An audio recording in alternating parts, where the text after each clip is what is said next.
konstruk dari apa yang dimaksud dengan mubahalah adalah untuk mengkonfirmasi ucapan si Bambang Tri ini benar apa tidak, yakin atau tidak, berdasar kepada yang dia ucapkan itu omdo hoak atau tidak.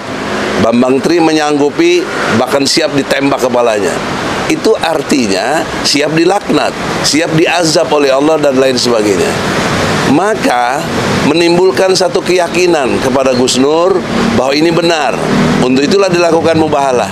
Dan saya mau membela ini karena yakin gara-gara ada mubahalah itu. Karena saya juga nggak percaya masa presiden ijazahnya palsu. Kan sulit dipercaya itu.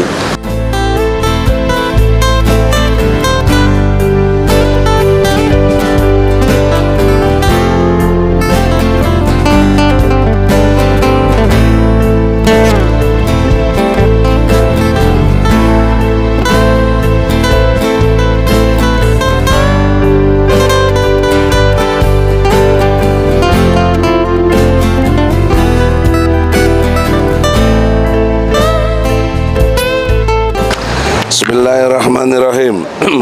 Assalamualaikum warahmatullahi wabarakatuh. Waalaikumsalam warahmatullahi wabarakatuh. Singkat, jelas, insya Allah dalam koridor hukum perlu kita mengerti konstruksinya.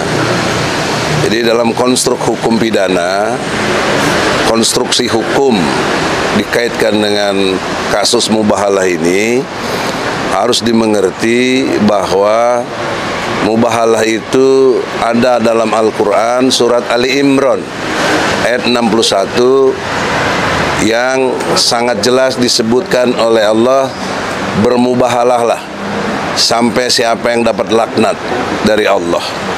Jadi ini konstruk hukumnya Al-Quran. Nah, pertanyaan seriusnya, mengapa Gus Nur dan Bambang Tri ditangkap gara-gara mubahalah ini? Mengapa? Itu persoalan serius. Nggak mungkin ditangkap kalau tidak ada event-event atau kasus sebelumnya, atau ada hal-hal yang membuat itu harus ditangkap.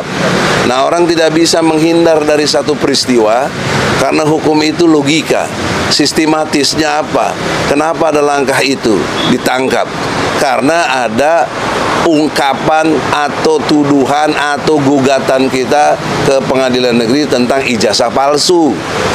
Nah, konstruk dari apa yang dimaksud dengan mubahalah adalah untuk mengkonfirmasi ucapan si Bambang Tri ini benar apa tidak, yakin atau tidak, berdasar kepada yang dia ucapkan itu omdo hoak atau tidak. Bambang Tri menyanggupi bahkan siap ditembak kepalanya. Itu artinya siap dilaknat, siap diazab oleh Allah dan lain sebagainya. Maka menimbulkan satu keyakinan kepada Gus Nur bahwa ini benar. Untuk itulah dilakukan mubahalah. Dan saya mau membela ini karena yakin gara-gara ada mubahalah itu. Karena saya juga nggak percaya masa presiden ijazahnya palsu. Kan sulit dipercaya itu. Tapi karena ada mubahalah ini mendorong saya lebih menjadi kepo, menjadi ingin lebih tahu.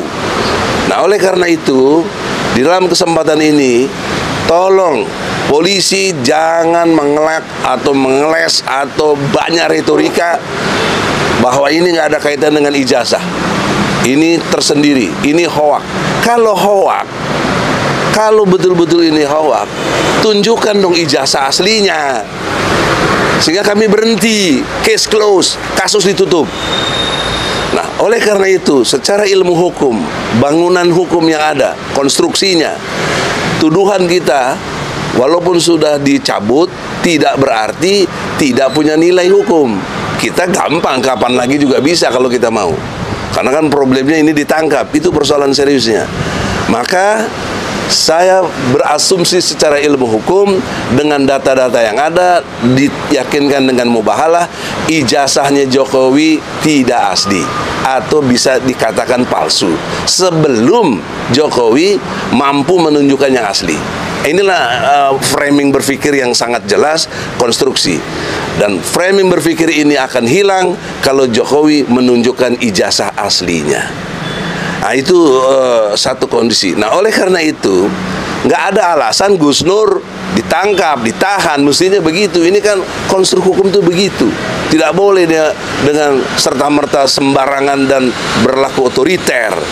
Maka dengan ini saya minta, terutama Bapak Kapolri, sering mengatakan juga ada istilahnya RJ, restorasi justice.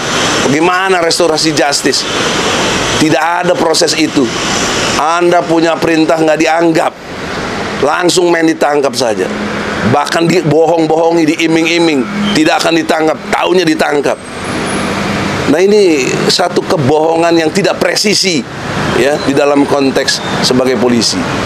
Maka oleh karena itu, sebelum terjadi hal-hal yang kita tidak inginkan bersama, karena ini menjadi kelompoknya menjadi konsep SARA, ada pertentangan SARA, suku, agama, ras, dan antar golongan, dan dalam hari adalah agama kami Islam yang kami yakini ada di Al-Quran tadi, Ali Imran ayat 61, dikriminalisasi. Bahkan bukan potensi kalau menurut saya. Polisi telah melakukan kriminalisasi kepada Al-Quran, karena ini surat Ali Imran ayat 61. Dan untuk itu kita umat Islam yang ngerti iman harus marah ada keadaan begini. Oleh karena itulah kemarahan kita tetap konstruktif secara hukum. Kita menghimbau Kapolri hentikan kasus ini, karena ini akan menimbulkan konsep SARA yang luar biasa.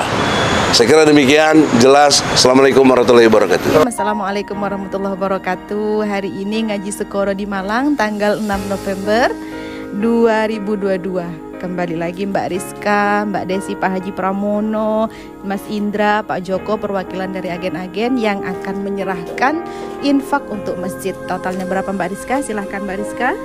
Totalnya di bulan Oktober 2022 ada 8.152.013 rupiah.